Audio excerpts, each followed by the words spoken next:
Selamat sore, salam sejahtera bagi kita semuanya. Om Swastiastu, Namo Buddhaya, salam kebajikan. Bapak, Ibu, dan saudara-saudara sebangsa dan setanah air, saat ini sebanyak 202 negara, termasuk Indonesia, sedang menghadapi tantangan berat yang tidak pernah terbayangkan sebelumnya. Pandemi COVID-19 bukan hanya membawa masalah kesehatan masyarakat, tetapi juga membawa implikasi ekonomi yang sangat luas. Karena yang kita hadapi saat ini adalah situasi yang memaksa,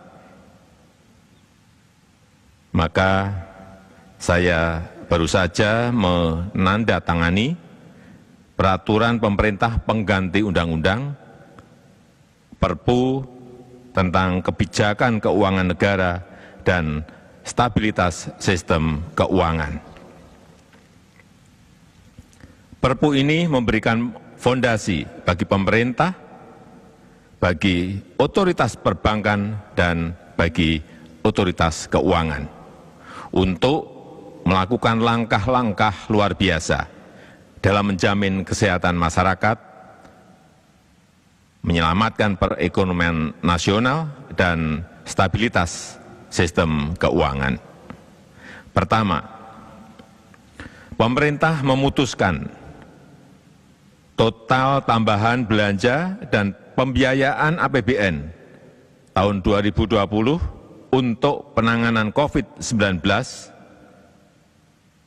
adalah sebesar 405,1 triliun rupiah.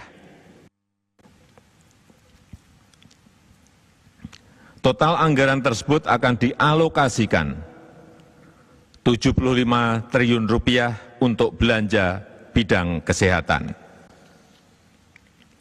110 triliun rupiah untuk perlindungan sosial, 70,1 triliun rupiah untuk insentif perpajakan dan stimulus kredit usaha rakyat,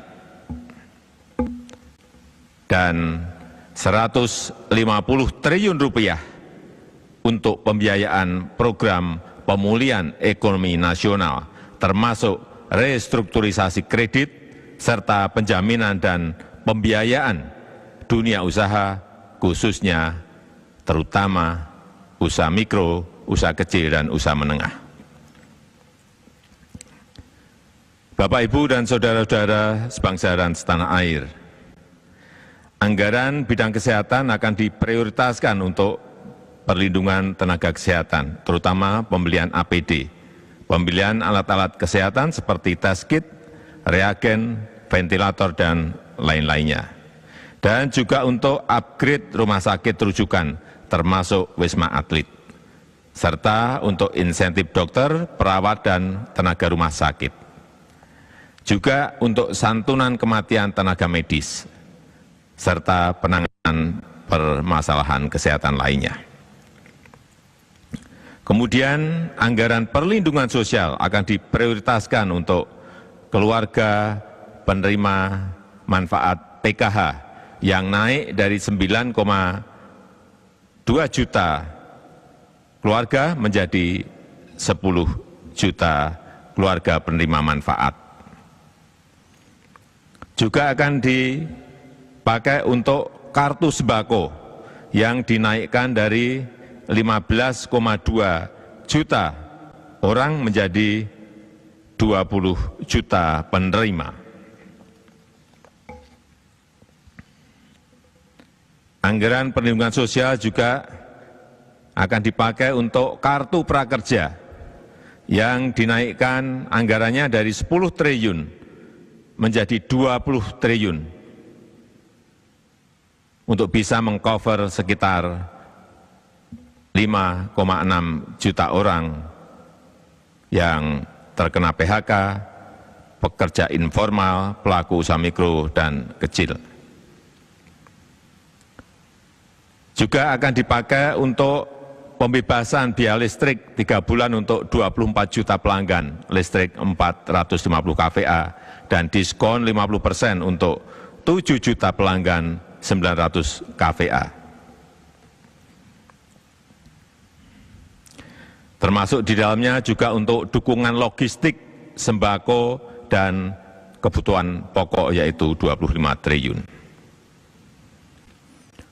Untuk stimulus ekonomi bagi UMKM dan pelaku usaha akan diprioritaskan untuk penggratisan PPh 21 untuk para pekerja sektor industri pengolahan penghasil maksimal 200 juta. Untuk pembebasan PPN impor untuk wajib pajak kemudian impor tujuan ekspor, terutama ini untuk industri kecil dan menengah pada 19 sektor tertentu. Dan juga akan dipakai untuk pengurangan tarif PPh sebesar 25% untuk wajib pajak kemudian impor tujuan ekspor, terutama industri kecil menengah pada sektor tertentu. Dan juga percepatan restitusi PPN bagi 19 sektor tertentu untuk menjaga likuiditas pelaku usaha. Dan untuk penurunan tarif PPh badan sebesar 3% dari 25% menjadi 22%.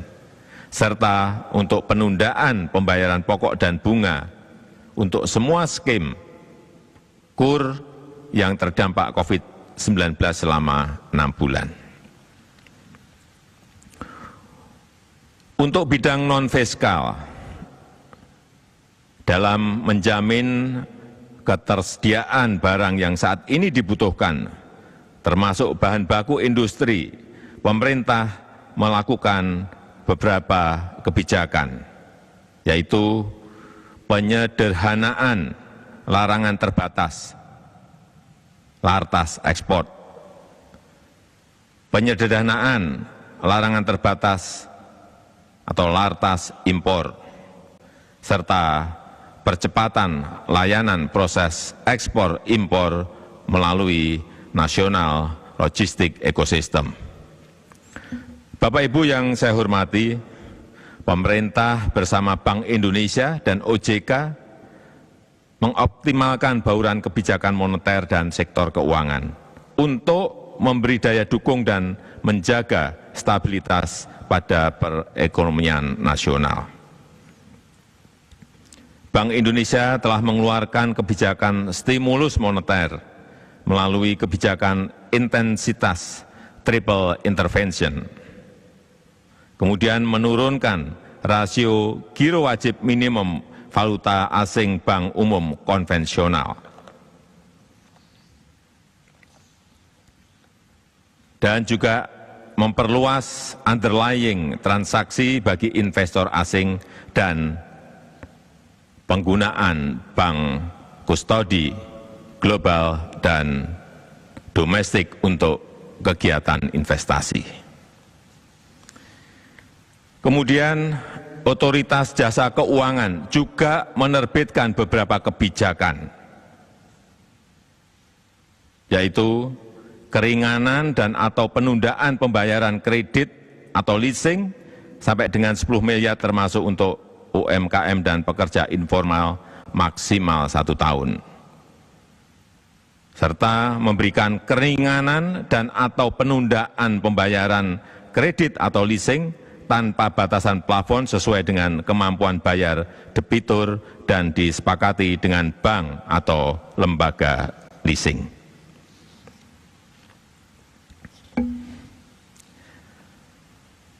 Perpu ini juga kita terbitkan untuk mengantisipasi kemungkinan terjadinya defisit APBN yang diperkirakan mencapai 5,07%. Oleh karena itu, kita membutuhkan relaksasi kebijakan defisit APBN di atas 3%. Namun, relaksasi defisit ini hanya untuk 3 tahun, yaitu tahun 2020, tahun 2021 dan tahun 2022. Setelah itu, kita akan kembali ke disiplin fiskal maksimal defisit 3% mulai tahun 2023. Terakhir, saya mengharapkan dukungan dari DPR RI.